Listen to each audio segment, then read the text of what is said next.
आज से लगभग 200 बीसी पहले एक किताब लिखी गई थी जिसका नाम था मनुस्मृति। इस किताब को मनु ने लिखा था, वही मनु जिन्हें मानव सभ्यता के उदय के बाद पहले इंसान के रूप में जाना जाता है। महर्षि मनु द्वारा रचित इस ग्रंथ में भारतीय सामाजिक व्यवस्था, व्यक्तिगत आचरण, कानून और राजा के कर्तव्य बताए गए हैं। पहले साथ ही वर्ण व्यवस्था, ब्राह्मण, क्षत्रिय, वैश्य और शूद्र के नियमों को बताया गया है। मनुस्मृति में वर्ण को लेकर जो नियम बताए गए हैं उसी ने इसे आजकल सबसे ज्यादा चर्चित कर दिया है। और आज मनुस्मृति सबसे ज्यादा हिंदू कंट्रोवर्शियल बुक बन चुकी है।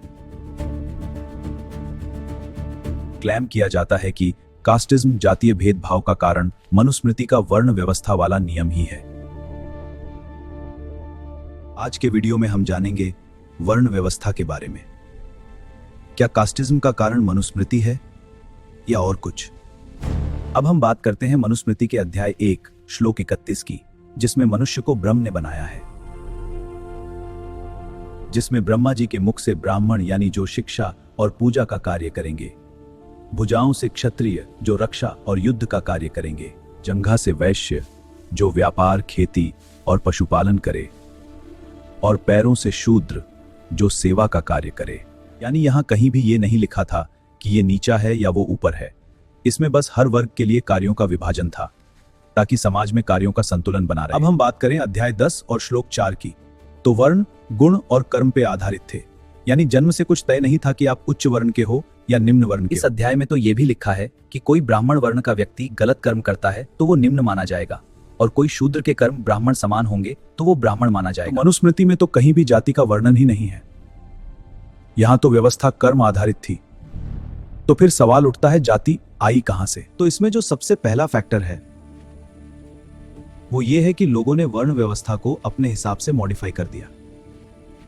यानी अब ये हेरिडिटी में शिफ्ट हो गया था। मतलब राजा का बेटा राजा, ब्राह्मण का बेटा ब्राह्मण और शूद्र का बेटा शूद्र, और फिर बनी जातियां, क्योंकि वर्ण व्यवस्था को समय के साथ साथ खत्म करके हेरिडिटी में शिफ्ट कर दिया गया था। अब जैसे कोई बागवानी का कार्य करता था तो उसे बागवान कहा गया, कोई पूजा करता था वो पुरोहित कहलाया, कोई पशुपालन करता था तो वो अहीर कहलाया। और इस तरह से ये स्थायी रूप से जातियों में बदल चुकी थी।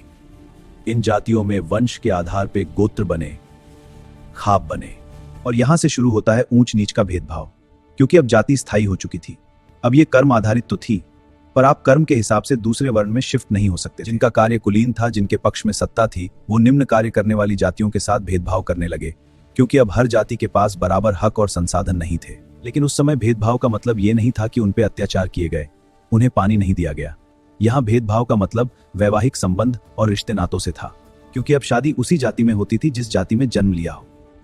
ये नस्ल संतुलन के लिए था। हाँ, पर अब सुप्रीम वाला फार्मूला चल चुका था। अब कुलीन कार्य करने वाले नस्लवाद और जातीय भेदभाव करने लगे थे। जातियों के हिसाब से बस्तियां बनने लगी थी, छुआछूत होने लगी थी। और फिर आता है भारत में अंग्रेजों का शासन। वो अंग्रेज जिन्होंने इस जातिवाद की खाई को और गहरा कर दिया था, जिन्होंने इस चिंगारी को आग बना दिया था। अंग्रेज इस बात को अच्छी तरह से समझ चुके थे कि भारत में राज करना है तो इन्हें बांटना होगा।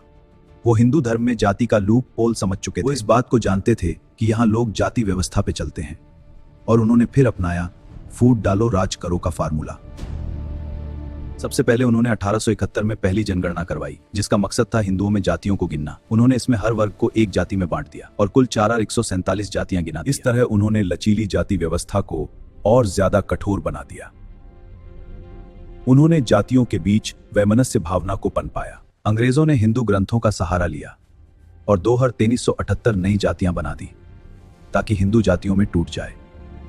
हद तो तब हो गई जब इन्होंने किसी आदमी को कोई उपाधि मिली हुई हो तो उस उपाधि को ही उसकी जाति बना दिया।